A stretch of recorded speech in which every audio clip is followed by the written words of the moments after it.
ज्योतिष शास्त्र के अनुसार गणित किए तो पता चला कि यह सीट बहुत ही त्रिकोणीय मुकाबला से चल रहा है, लेकिन इनमें जो है अगर हम लोग रुचि लेते हैं। नमस्कार साथियों, आप देख रहे हैं दिलंकादहन.com और मैं हूं आपके साथ आकाश सिंह। उत्तर प्रदेश में विधानसभा चुनाव चल रहे हैं, चरण दर चरण मतदान हो रहा है। अब ऐसे में इस वक्त मैं पूर्वांचल के सबसे चर्चित और सबसे भौकाली सीट यानी कि ज्ञानपुर में मौजूद हूं। 7 मार्च को यहां पे वोटिंग है। कुछ दिन पहले वीरमपुर में विजय मिश्रा के लिए यहां पर एक रैली आयोजित करी गई थी। उस रैली में 21 पंडितों ने संघनाद किया था। उन 21 पंडितों में जिन्होंने संघनाद किया था उनमें से एक कुछ खास बातचीत करने के लिए इस वक्त मेरे साथ हैं, जो मुझे विजय मिश्रा का कुंडली भी बताएंगे। देख के अभी कुछ देर पहले बातचीत हो रही थी तो मुझे दिलचस्प कहानी बता रहे थे। आइए मैं आपको दिखाता हूं क्या कुछ होने जा रहा है 7 मार्च को ज्ञानपुर में, और जब 10 मार्च को नतीजे आएंगे तो नतीजे क्या चौंकाने वाले हो सकते हैं। बहुत बहुत स्वागत है आपका दिलंकादहन.com पर। पहले तो आपका परिचय हो जाए। मेरा नाम सतीश कुमार शास्त्री है और कोढ़ारोही से बिलोंग करता हूँ। यह छोटी काशी के नाम से भी प्रसिद्ध है।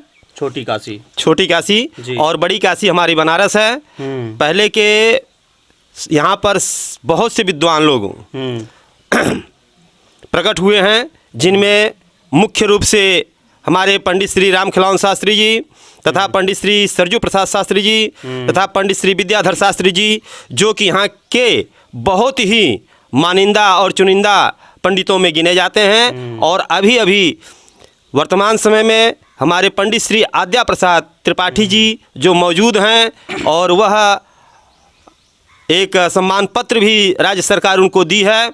उन्हीं में से हम उनके पौत्र संबंधित पौत्र हैं, जो कि मेरा नाम सतीश कुमार शास्त्री है। शास्त्रों को लेकर एक अलग इतिहास रहा है इस गांव का। शास्त्रों को लेकर एक अलग ही अपना छवि बनाए हुए हैं। पंडित जी, आप लोग संघनाद में गए थे, संघनाद किया था, क्या कुछ मतलब निकलता है उस संघनाद का?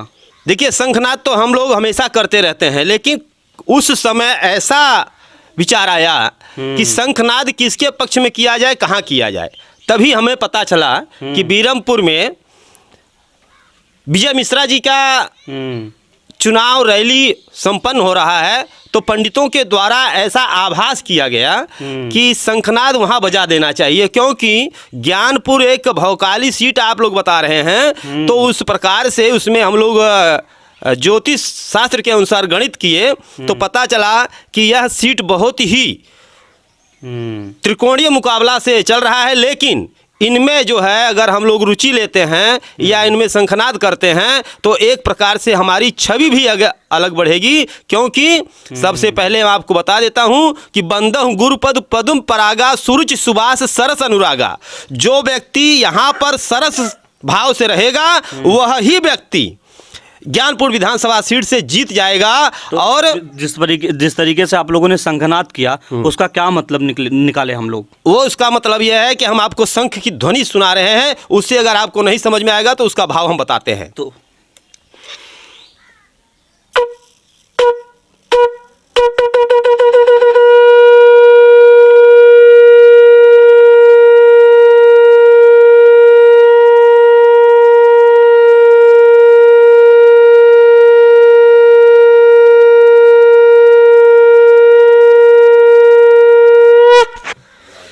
शंख ध्वनि का यह अर्थ है कि कहीं भी कोई रुकावट नहीं है, किसी प्रकार से कोई भी रोक नहीं होगा, और जो भी कार्य होगा वह संपन्न होगा, जो कि देवा नाम तु आगमनार्थम। इन शंख ध्वनि से देवताओं की प्रवृत्ति आती है और राक्षसों की प्रवृत्ति जाती है। तो इस शंखनाद का मतलब ये समझे हम कि विजय मिश्रा यहाँ से चुनाव जीत रहे हैं क्या? इस शंखनाद का मतलब यही है कि देवता की प्रवृत्ति रखने वाले और जन जन के अंदर समाहित रहने वाले व्यक्ति वह इस ज्ञान साफ तौर पे अगर मैं आपसे जानना तौर में, चूंकि हम ब्राह्मण हैं, हम किसी जातीय पक्ष से या किसी पार्टी पक्ष से कुछ निर्णय नहीं देंगे, लेकिन संकेत तो दे दिया आप लोगों ने। संकेत समझने वालों के लिए इशारा ही काफी है। यही मेरा उद्देश्य है और यही हम लोगों पंडितों का उद्देश्य था, यही हम लोगों का सब कार्य था।